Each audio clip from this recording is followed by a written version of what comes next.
Assalamualaikum warahmatullahi wabarakatuh. Sebelumnya saya akan memperkenalkan diri saya. Nama saya Natasha Ardianti. Nah, di sini saya akan mempresentasikan tentang pemikiran pendidikan filsuf Al-Farabi.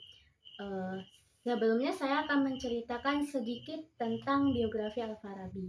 Al-Farabi yang biasanya dikenal sebagai apa? Nama lengkapnya Al-Farabi adalah Abu Nas Muhammad bin Muhammad Takran Al-Farabi. Beliau adalah seorang filsuf atau ilmuwan dan musisi besar dari dunia Islam yang hidup sekitar tahun 872 hingga 951 Masehi di Kazakhstan. Beliau sering disebut sebagai guru kedua karena kontribusinya dalam melestarikan dan mengembangkan filsafat Yunani, terutama karya Aristoteles.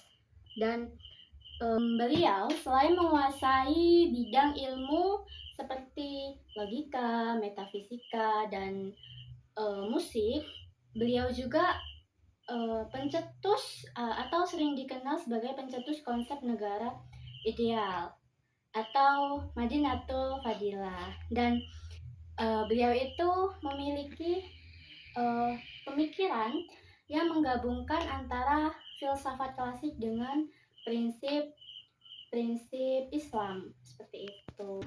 Baik, lanjut ke materi. Yang pertama adalah pemikiran pendidikan tentang pendidikan Al-Farabi. Al-Farabi merupakan tokoh filsafat Islam yang berpandang religius rasional, yaitu memadukan antara ajaran agama dan rasional akal. Menurutnya, ilmu diperoleh melalui proses belajar dengan menggunakan indera dan akal. Ia menekankan bahwa pendidikan harus membawa manusia menuju kesempurnaan dan kebahagiaan sejati, yaitu keseimbangan antara pengetahuan dan amal perbuatan. Jadi, filsuf Al-Farabi itu berpemikiran bahwa pendidikan itu adalah ilmu yang melalui proses belajar dengan menggunakan indera dan akal, dan menekankan manusia untuk menuju kesempurnaan dan kebahagiaan sejati itu yaitu keseimbangan antara pengetahuan dan amal perbuatan. Jadi pendidikan beliau itu adalah bukan hanya sekedar pengetahuan saja yang luas, tapi juga harus disertai dengan amal perbuatannya, seperti itu. Ya, yang pertama ada tujuan pendidikan Al-Farabi. Tujuan pendidikan menurut Al-Farabi adalah mencapai kesempurnaan dan kebahagiaan baik dunia maupun akhirat. Dan pendidikan harus mampu membentuk manusia yang menguasai ilmu dan menerapkannya dalam kehidupan nyata. Ilmu tanpa amal dianggap tidak bermanfaat. Selain itu, pendidikan harus membangun masyarakat yang adil, sejahtera di bawah kepemimpinan yang bijaksana. Jadi menurut Al-Farabi itu tujuan pendidikan adalah membentuk manusia untuk menguasai ilmu dan menerapkannya dalam kehidupan sehari-hari. Itu menggunakan amal dan kepemimpinan yang bijaksana. Jadi menurut Al-Farabi itu ilmu tanpa amal dianggap tidak bermanfaat. Jadi seperti kita mau mencari ilmu sebanyak apapun, seluas apapun ilmu itu, jika tidak diamalkan kepada masyarakat, itu ilmunya tidak berguna. Seperti kita sudah menguasai public speaking ataupun menghafal Al-Quran ataupun sebagainya, ilmu-ilmu yang lain, tapi kita tidak ikut andil dalam masyarakat, tidak membagikannya ke masyarakat atau orang luar sana yang membutuhkan peran kita, itu sama aja ilmu kita tidak bermanfaat, tidak berguna, tidak ada faedahnya, seperti itu. Selanjutnya ada kurikulum pendidikan menurut Al-Farabi.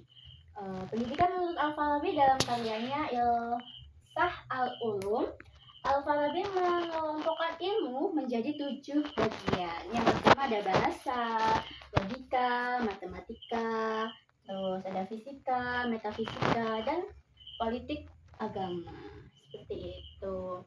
Kurikulum menurutnya harus mencakup ilmu agama dan ilmu rasional agar peserta didik menjadi manusia sempurna yang seimbang antara intelektual dan moralnya. Jadi menurut kurikulum Al-Farabi ini eh, keseimbangan manusia itu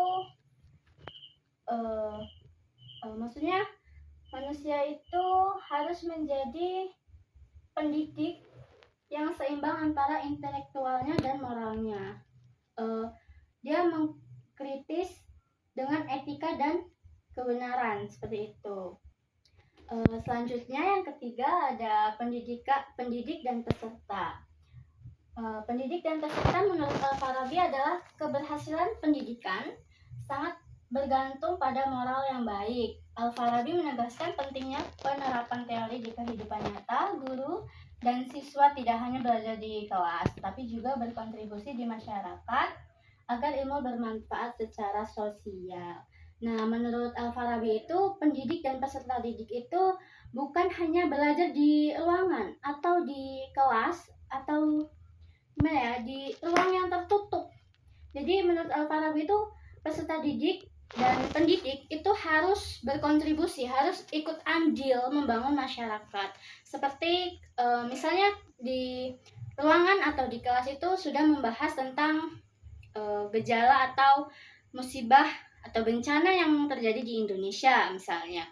Terus nanti kita itu ada masanya untuk keluar, mencari sumber masalah, terus titik masalahnya, cara kita menyelesaikan masalah itu dengan cara kita ikut andil membantu masyarakat, membantu lingkungan hidup.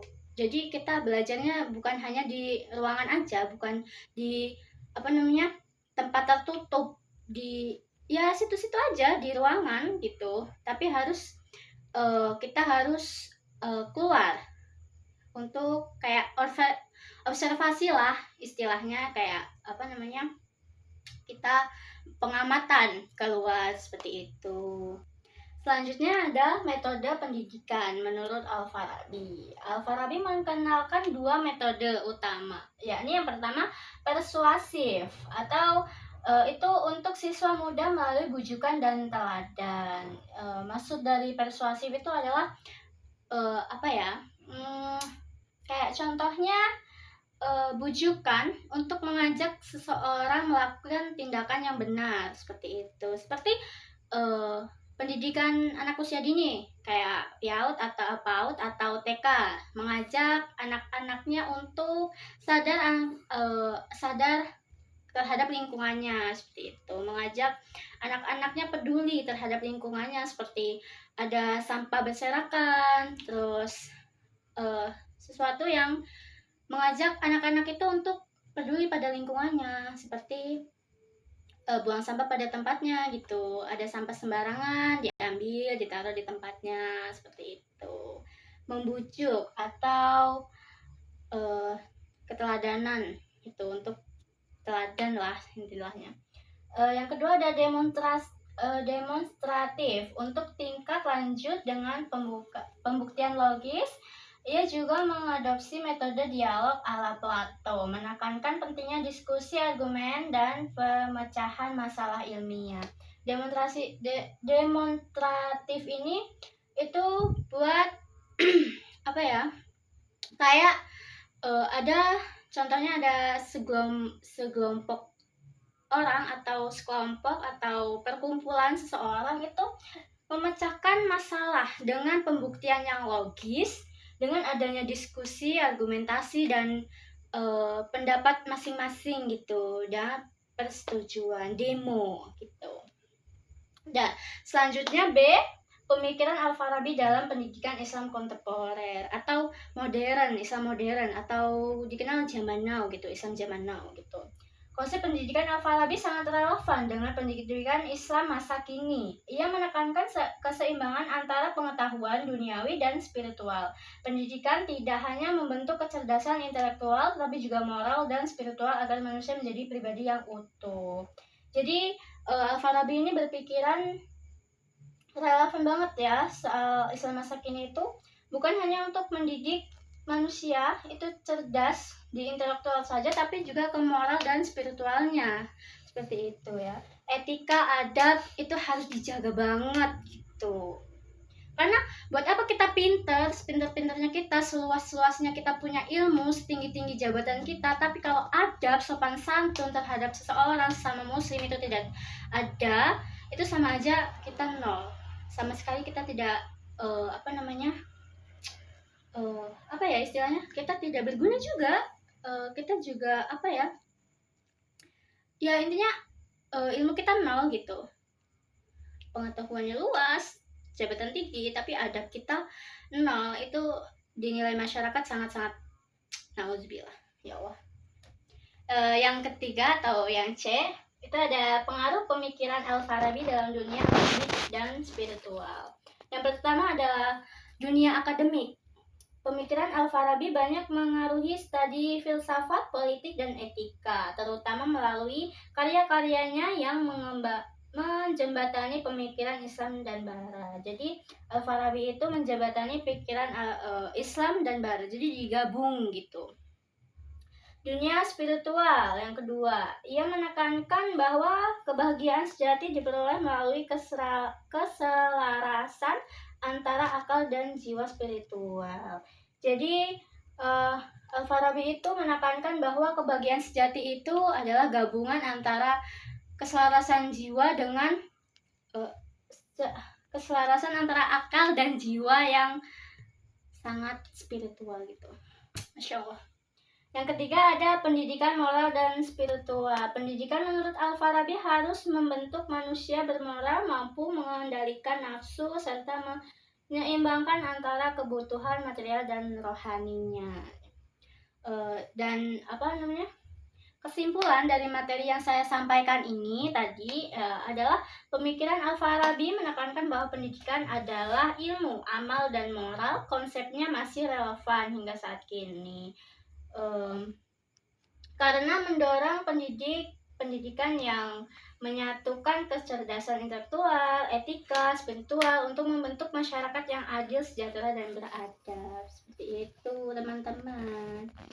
Baik, dari materi yang saya sampaikan tadi, apakah ada yang ingin bertanya atau kurang jelas sama materi yang saya sampaikan? Seperti itu. Bisa diberdiskusikan. Baik, jika tidak ada yang ingin didiskusikan atau sudah pada jelas tentang materi yang saya sampaikan, sekian presentasi dari saya. Wassalamualaikum warahmatullahi wabarakatuh. Sekian.